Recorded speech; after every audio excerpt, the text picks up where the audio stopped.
me go through the from the beginning. Okay, I'll read very quickly, and you will remember our discussions perhaps. Okay. Thus, if we are to appreciate in its Catholicity the teaching of the Gita, we must accept intellectually its standpoint and courageous envisaging of the manifest nature and process of the world. So, what is this Catholicity number one, and what is this courageous envisaging? Catholicity is everything is divine, including all your so-called sins and virtues and the limitations and the worst possible things. Everything is divine. Okay, this is the Catholicity. Okay, it doesn't deny that there are things in the physical world which is absolutely anti-divine, but that also is essentially divine in a disguised form. Okay, so that's a Catholicity. Wide-mindedness, no rejection of anything, everything is the divine. Then courageous envisaging. It has the courage to say that that which appears to you absolutely undivine is also essentially divine, because it's a distortion. It's not the opposite, but it's a distortion of the truth. Okay. Even in our physical world, we can see how human love can very easily change to hatred. Okay, so when you love somebody and there is no response, it turns to hatred. So essentially the same movement, and then it takes two different forms. So courageous envisaging.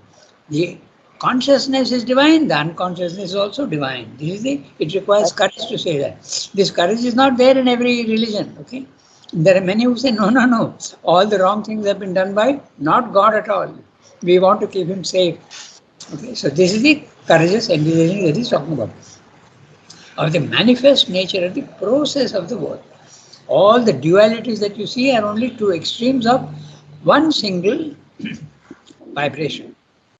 The divine charioteer of Kurukshetra reveals himself on one side as the Lord of all the worlds. Okay? He is the king, the generous, benevolent and beneficent king of the world, and the friend and omniscient guide of all creatures.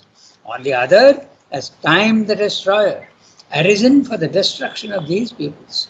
So in other words, if you look very carefully and impartially, you will see that in the physical world, both these movements are constantly there, construction and destruction, creation and destruction. They are not to be seen negatively. Okay? You are creating and also destroying. Creating and destroying. This is the great image and the symbol of Brahma, Vishnu, Shiva. Okay? So, Brahma is creating and instantly, okay, Shiva is destroying, the Tandava Nritya is destroying, and it is instantaneous. Therefore, you don't see the process of creation, nor do you see the destruction, because Vishnu is seeing to it that there is a stability. So you see only stability, but at every moment actually there is a destruction, a creation and a destruction. Okay, so these are to be seen in that way. So you must not think that destruction is something negative. You can destroy with great, with mercy.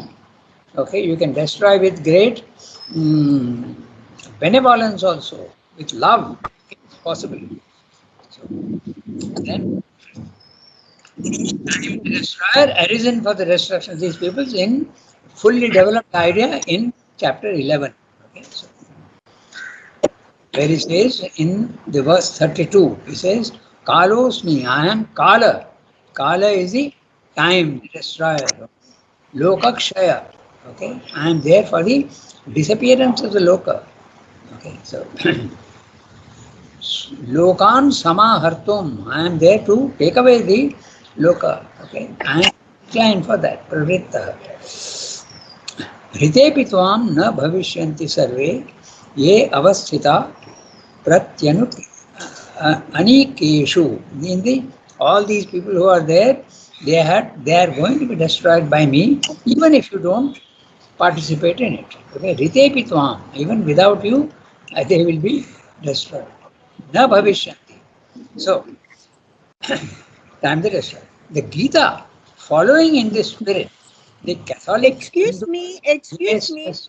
How can you describe time as the destroyer? How does time destroy? Okay, that's an interesting question. But time, actually, you can see it as also the creator, na?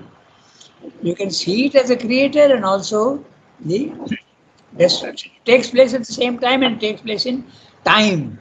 Because when there is no time, you don't see the destruction. Okay? In the higher levels of consciousness, okay, there is no time, isn't it? You agree? Immutability. Understood. You are in the higher level of consciousness, in the level 2, the spiritual planes of consciousness. What happens? There is no time and there is no. So you are in an immutable condition. So when you are in an immutable condition, there is no creation, nor is there any destruction. Okay.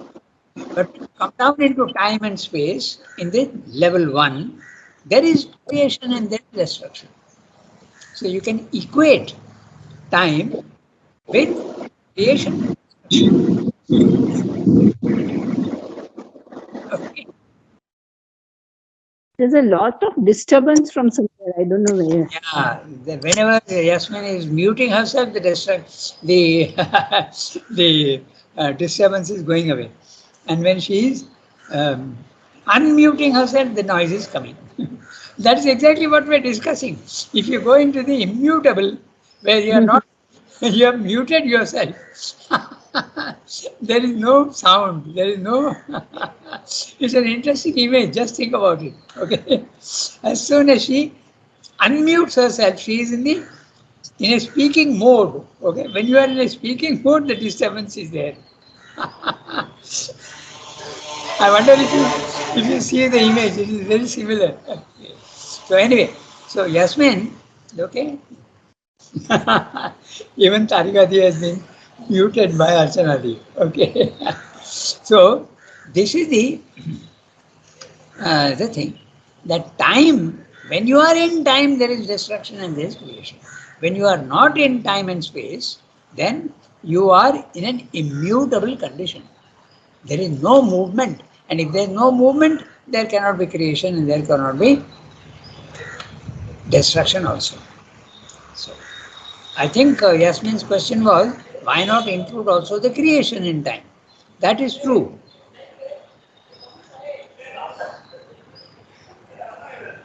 I think Yasmin is gone for the noise part. Anyway, so this is the thing. Okay. There is time at the lowest level. There is no time at the higher levels. No time, no space. Okay. Yeah. This is something which is not easy to understand, because what do you mean by no space? No physical space. There is a psychological space, there is a spiritual space, and there is also an absolute ineffable space. There is a space, but it is akashic, they say. They use the word akashic. So I think you had given us the example that Satguru had gone to the Chamandi Hills, okay. and there he went into the cosmic consciousness, Yes. and he thought he was there for half an hour, but it was for some 2 days or something like that. Yeah, okay. And he had no sense of time. That's right. That's right. And that also, this explanation also you can apply. But there's one thing, Yasmin, the example of that Chamundi Hill was, he thought he was there for 5 minutes also. He lost apparently consciousness, but actually he was there for for a long time. The other one is more interesting. When he was having dinner in some house somewhere, okay, his consciousness went up and he thought that it's about an hour or two, but actually it was 13 days, he says. And 13 days he was lying in that condition and people were stunned. Okay. That's why when he woke up, apparently waking up, when the consciousness came down into the body mind life, there was a huge crowd in his house and all bowing down to him because they realized that he is someone special. That's what he says. Okay. So yes, there is no time there. So there is time. So that when time is there in the level 1, There is creation and there is destruction. There is movement. Okay. We go to the next one. Rangada, you talk. Ranga, Yes. Rangada, can I ask a question? Yes. Yes. Go ahead. Yes. The what about this then the space? The space can be the destroyer too. Hmm. Space. Now, can you repeat that question slowly? Okay. So you said that in the in the higher plane there is no space and no time. Yes. So can you say then the space also a destroyer? Space. Can you say that? Yes. I don't think I understand Can exactly. space also be destroyed? Rangada, she's asking, can space also be destroyed? I mean, like no space, like we have no time. Okay. I don't know about destruction, but it disappears. The space, as you know, disappears. There is no distance. Okay. Because what is there in one place can also be in another place. The concept of space and time disappears. Okay. I can't say that space is destroyed because we are using words and words can be very deceptive. Okay.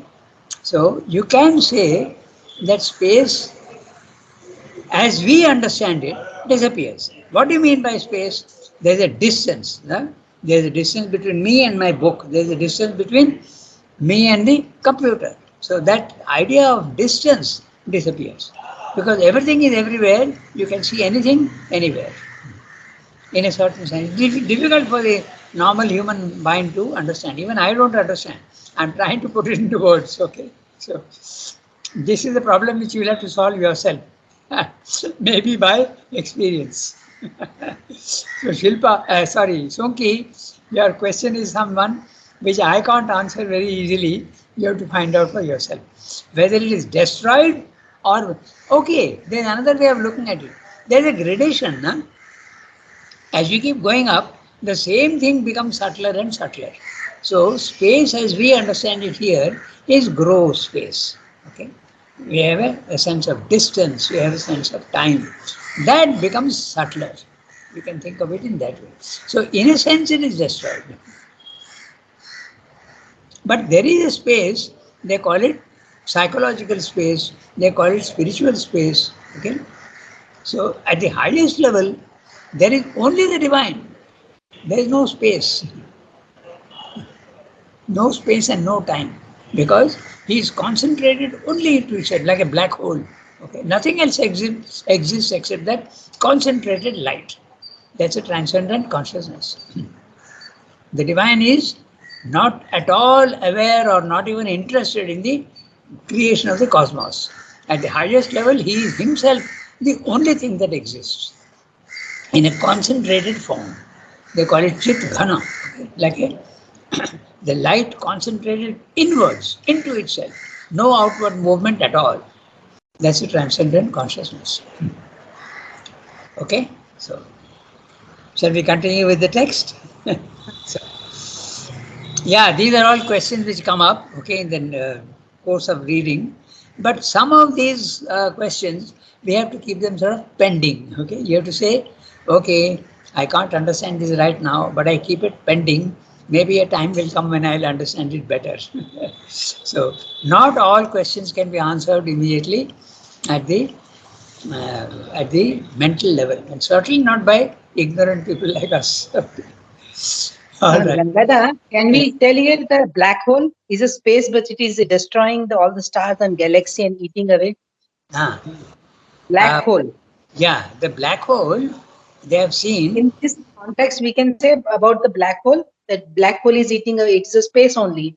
Means Oh no, there is no space. It becomes a point. okay. All the light that goes in gets absorbed. The gravitational force of that black hole becomes so intense that nothing can escape from it. It can only go into it. Okay.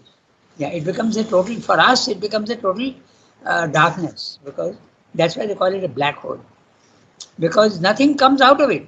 You can see something if the light of that comes to you, na? If the light from that object doesn't come to you, you won't see it. And in the black hole, it is so concentrated, and the gravitational pull inwards is so strong that not even light can escape from it. And light also is particles. So it is not only gravitational pull of cosmic dust and cosmic rocks. That all these things exist now, meteorites and all. So they all get absorbed into that dense thing. And you may wonder how it is like that. But if you think of the sea, okay, the sea is not calm everywhere and the same. There are waves, and there are even movements of whirlpools.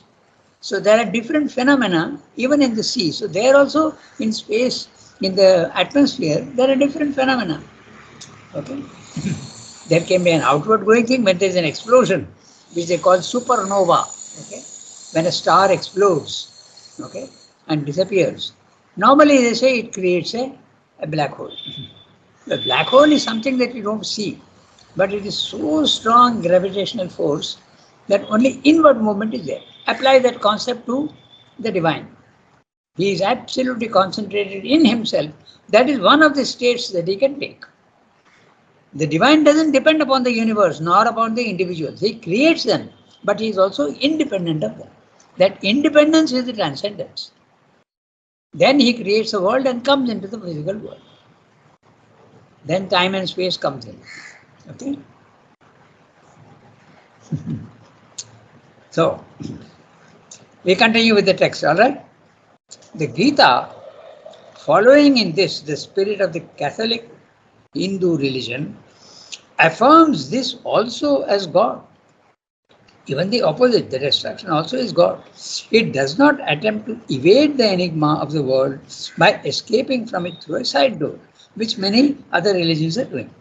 If, in fact, we do not regard existence merely as a mechanic action of a brute and indifferent material force, or on the other hand, as an equally mechanical play of ideas and energies arising out of an original non-existence, or else reflected in the passive soul, or the evolution of a dream or nightmare in the surface consciousness of an indifferent, immutable transcendence, there you are, immutable transcendence, which is unaffected by the dream and has no real part in it, if we accept at all, as the Gita accepts, the existence of God, that is to say, of the omnipresent, omniscient, omnipotent, yet always transcendent being, who manifests the world and himself in the world, who is not the slave, but the lord of his creative consciousness, nature or force, Maya, Prakriti, Shakti,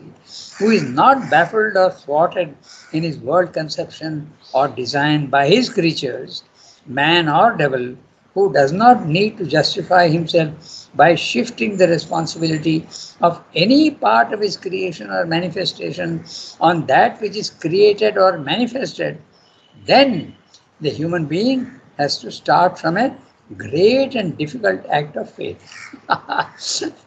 Difficult act, very difficult sentence also.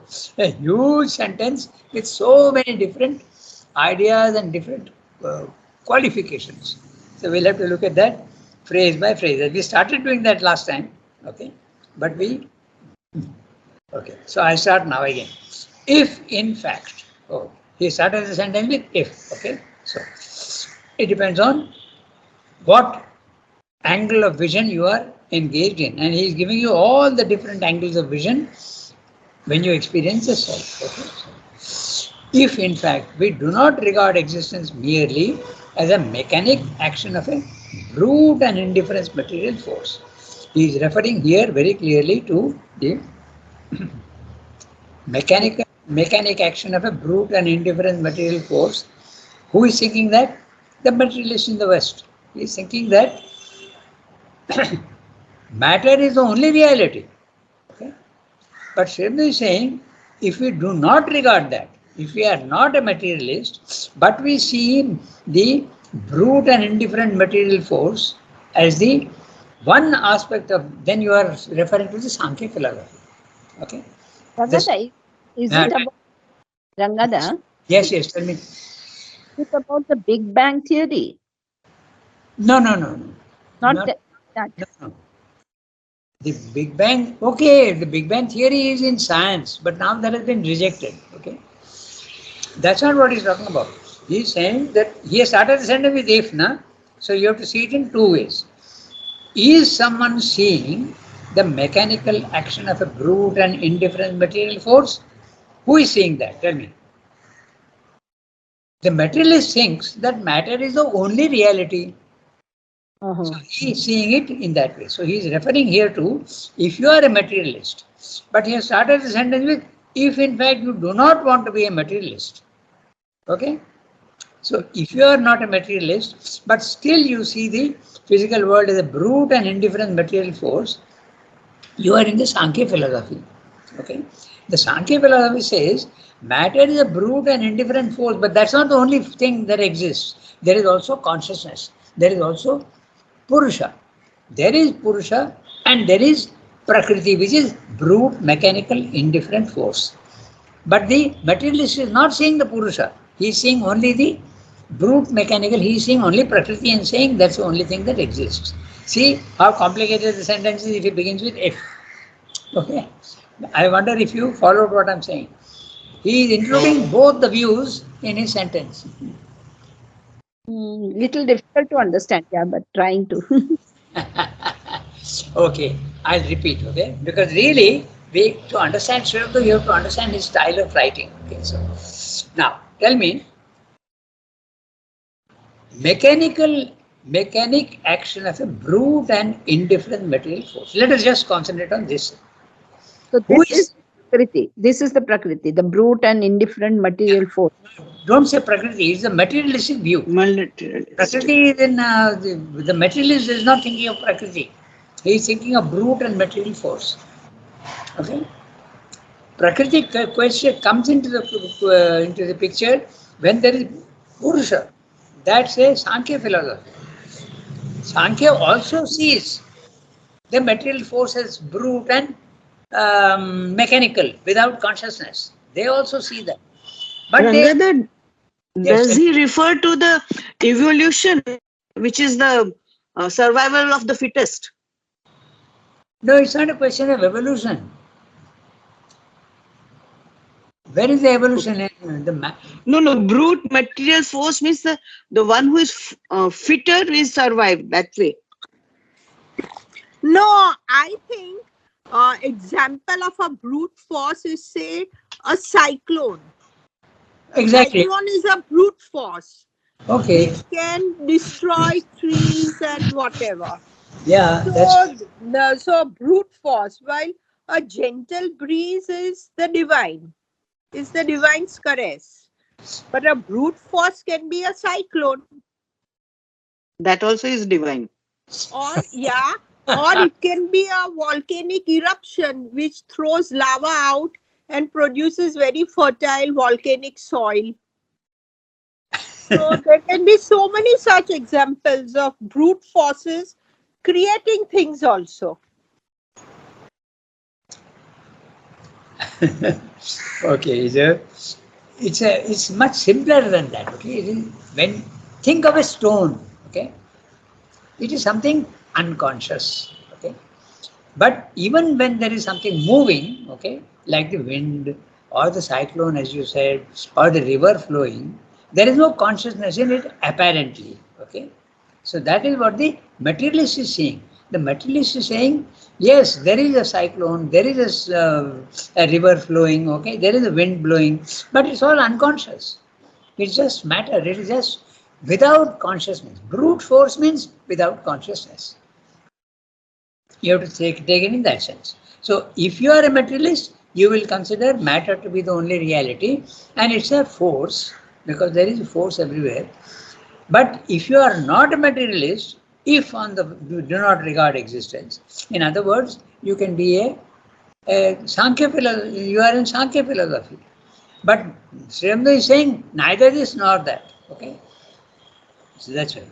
Or on the other hand, as an equally mechanical play of ideas and energies arising out of an original non-existence. So, which is this original non-existence? Is it nirvana of the Buddhists or even the Brahman consciousness, which is He is using the word non-existence because it is impossible to describe it. It is ineffable, it is immutable and featureless. Something which is featureless can be seen as a non-existence. He doesn't mean non-existence, but he is calling it non-existence. Existence can be when there are features, okay? When there is color, form, shape, okay? But this consciousness into which you go, the nirvana consciousness, is absolutely without any features. It's just one vast stretch of indescribable existence. That's the only way you can describe it. Okay? So you can think of it that way. Or else reflected in the passive soul or the evolution of a dream. So each one is, now the passive soul is the Sankhya philosophy. Okay? Or also the Mayavada philosophy. Or the evolution of a dream or nightmare in the surface consciousness of the surface dream and nightmare. There are some Westerners who had the experience of the self and they see the physical world as the play of cruelty, force, wrong movements, untruth, falsehood. Therefore, they call it a nightmare. Compared to the consciousness in which you are, it's a nightmare. So it's a madhouse. That's what he's saying. There are so many different philosophies which he's referring to here. Okay, so you are saying that all this you don't accept. He's saying, and in the end, if you don't accept, then you have to start with a difficult act of faith. The world very much seems to be falsehood. Okay, mechanical brute force. There is no kindness anywhere. Everything is all so cruel. So. But if it is the divine you are telling me, I'll have to start with faith. That, okay, I accept what you're saying. I don't understand, but by faith I will proceed. That's what he's saying in this huge sentence. And including all the possible ways of seeing consciousness and force. Okay? You have to picture to yourself each one. He's referring very clearly to each one. Okay? So that's what he's saying. So, non-existence is the nirvanic consciousness, which there is, you can see it in two ways. Something which cannot produce anything is a non-existence. But something which is an existence but featureless is capable of producing everything. Okay? So non-existence and existence are really the same thing. But when you come down to words, you have a problem. Okay? You can't say that two opposites are the same. But in the spiritual plane of consciousness, you can say that. That which seems to be empty, as in Buddhism, nihil they call it, okay, is actually in Advaita philosophy not nihil, but potentially full. Potentially full. But you don't see all these things in it. I gave you an example which I will again give you, okay, to picture this to yourself. Take a glass of water on the table, okay? A small glass of water, absolutely pure and without any dirt in it, absolutely transparent and no movement even, okay? A small glass of water. Now make that glass of water bigger and bigger in your imagination, okay? Now, but still the immutability is there, okay? So it becomes bigger and bigger and bigger, but absolutely transparent. Okay. Now it has become so big in your imagination that you don't even see the glass. Okay. What are you seeing? Tell me. The water. If you are seeing water, you are a Buddhist. You are an Advaitin. But someone will say, because it's absolutely transparent and without movement. So someone will say, oh, I am seeing nothing at all.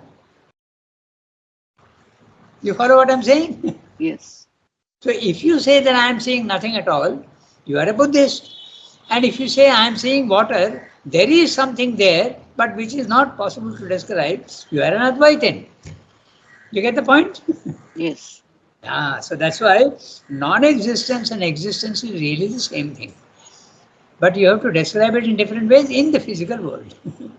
The Buddhist is interpreting in one way and the Advaitin is interpreting in another way.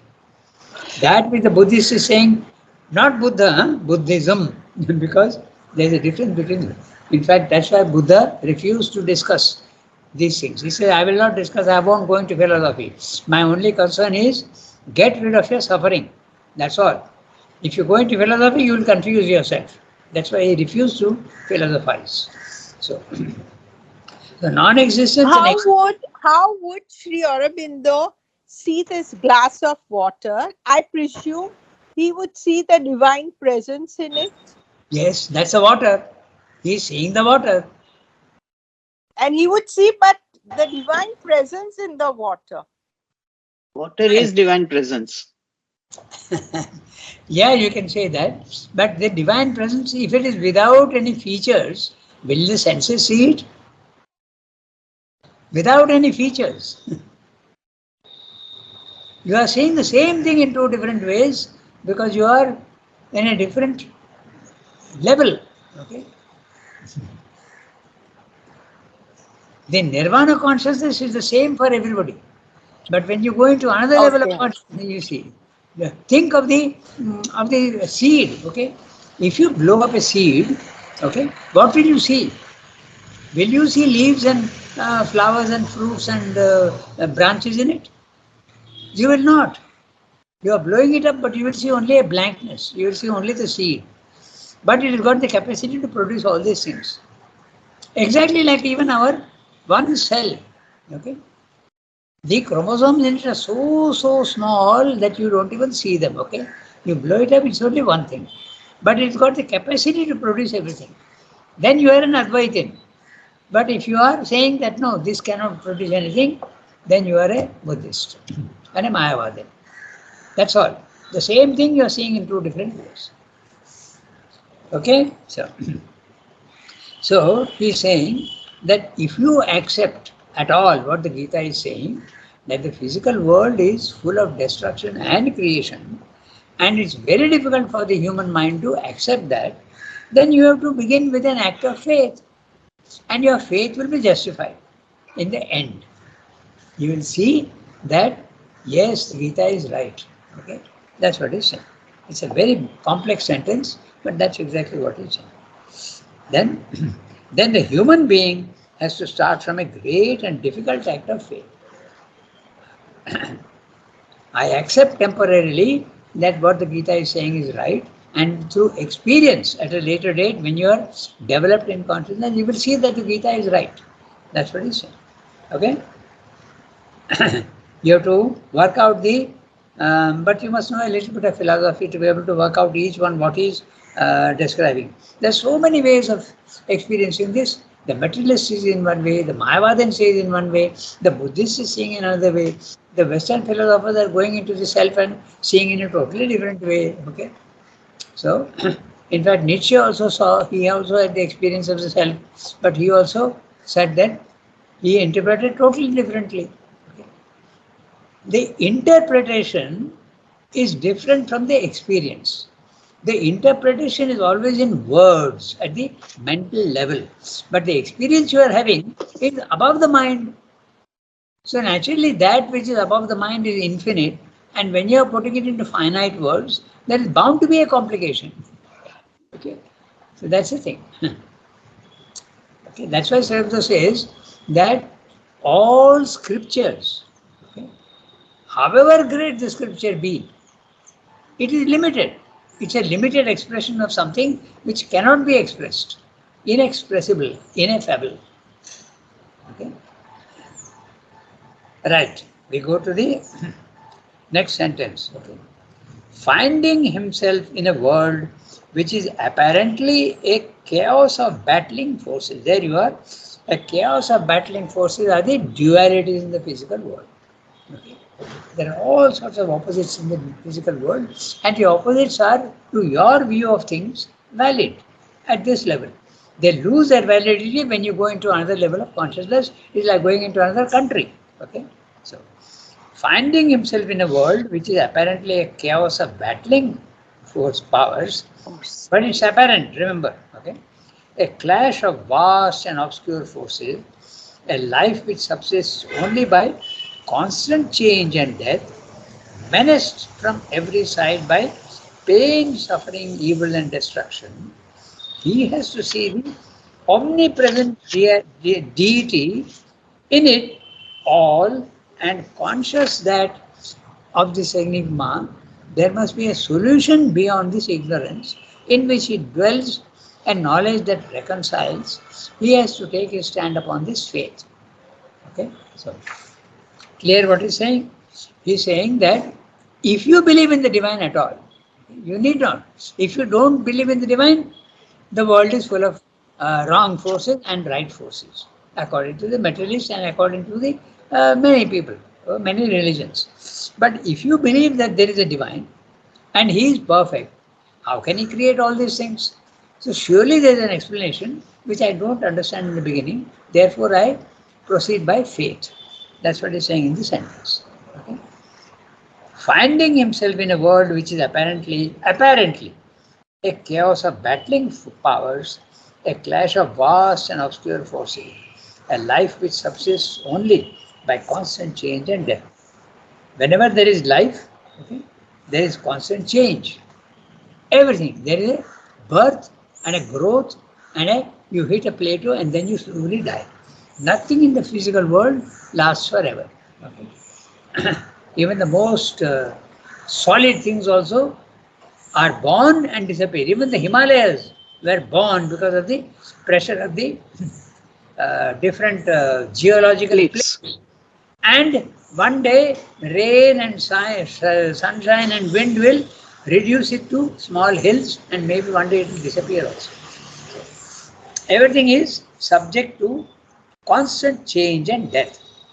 Menaced from every side by pain, suffering, evil and destruction, he has to see the omnipresent deity in it. And if you don't see the omnipresent deity in it, then you have to proceed by faith. That's what he's saying. You have the option not to believe in it, but then your problem remains insoluble. Okay? Then you end up with either the Christian theory or the Islamic theory or the Manichaean theory that there are two forces in the world and not only one. God is not the only force. There is an anti-divine force also that is working in the physical world.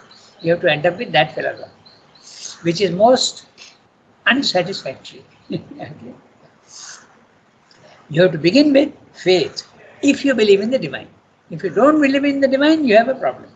That's the problem with existentialism. Okay? Omnipresent deity, it is there everywhere. And conscious that of this enigma, that there must be a solution, and beyond this ignorance in which he dwells, a knowledge that reconciles, he has to take his stand upon faith. And what is that faith? He has put in double quotes. Okay. Though thou slay me, yet I will trust in thee. Okay. This is the faith. There is destruction, and yet I know that you exist. And there must be a very good reason why you are doing that. Okay. All human thought or faith that is active and affirmative, not negative. Okay. Human thought of the materialist is negative, but human thought or faith that is active and affirmative, whether it be theistic, pantheistic, or atheistic, does in fact involve more or less explicitly and completely such an attitude.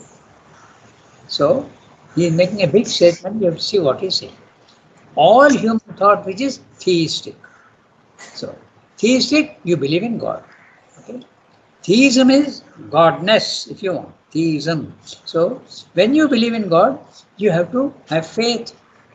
Or if you are a pantheist, okay? A pantheist is one who believes that nature is divine, but he doesn't believe in the transcendent, nor does he believe in the individual, because he doesn't experience that. He experiences only the divine in nature. So that's pantheism.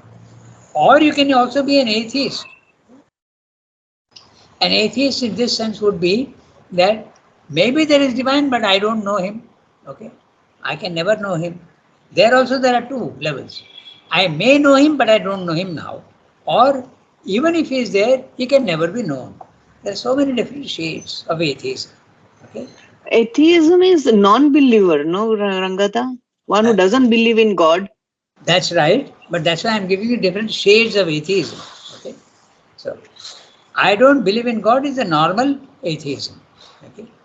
Atheistic. But you can also give a small shade to it. Na? You can say that maybe he can never be known. That also is sort of, if you can never, I think that God exists, but I can never know him. So if you can't know him, then it's a sort of atheism only, na?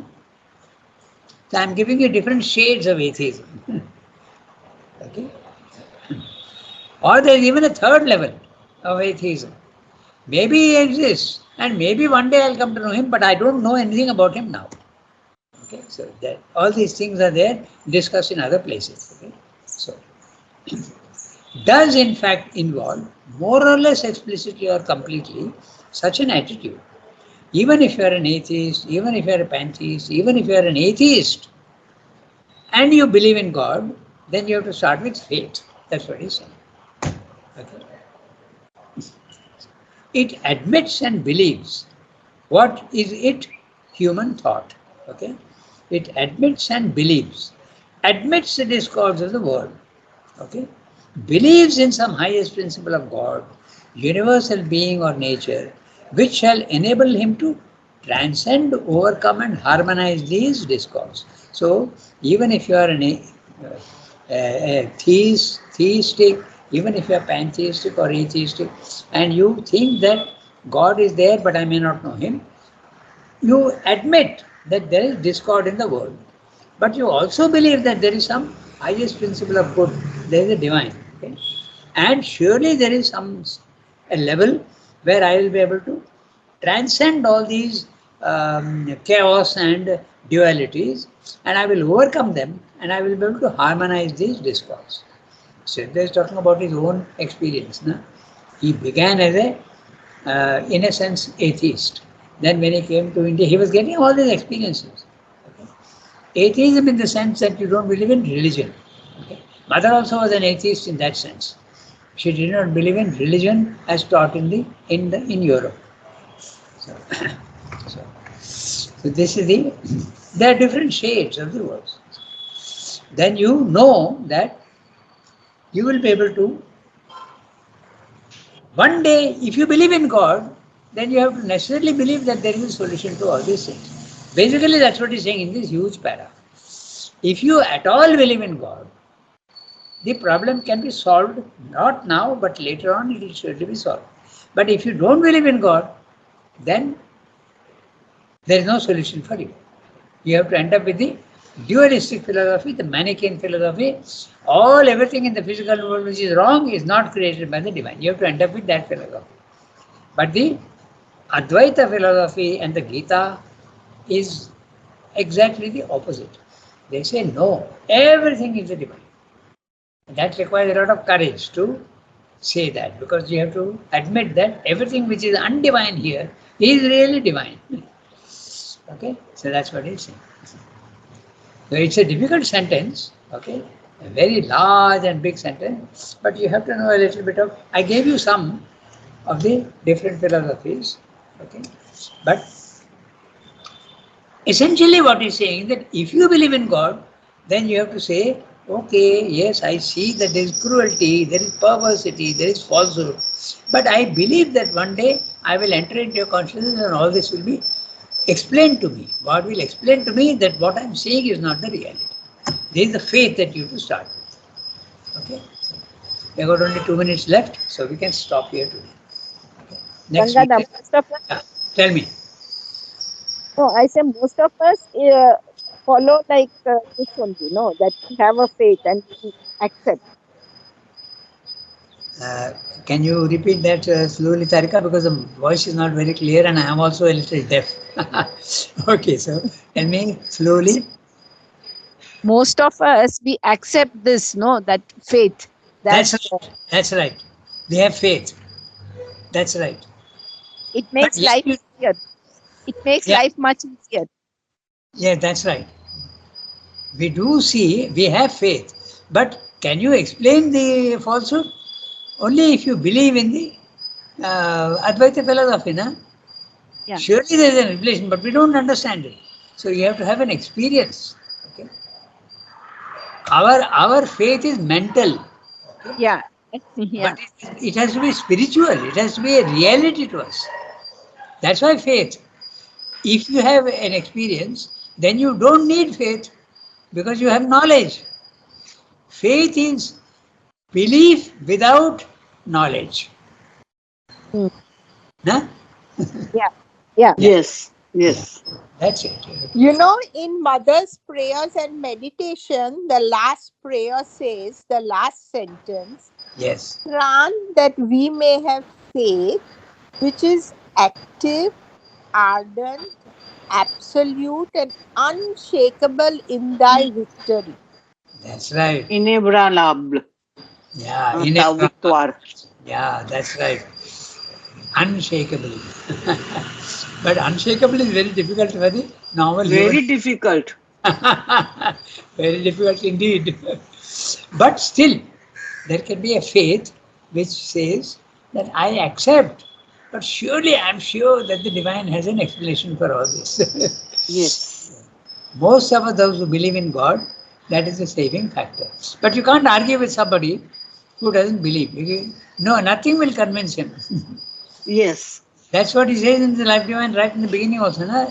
Everything is a question of what you are experiencing. When you experience, you are convinced. Hmm. That's right. Okay, so make a note. Then, as to human life, we have to read this next time. Bonne journée, Rangada. Merci. Hey, everybody. Thank you, Rangada.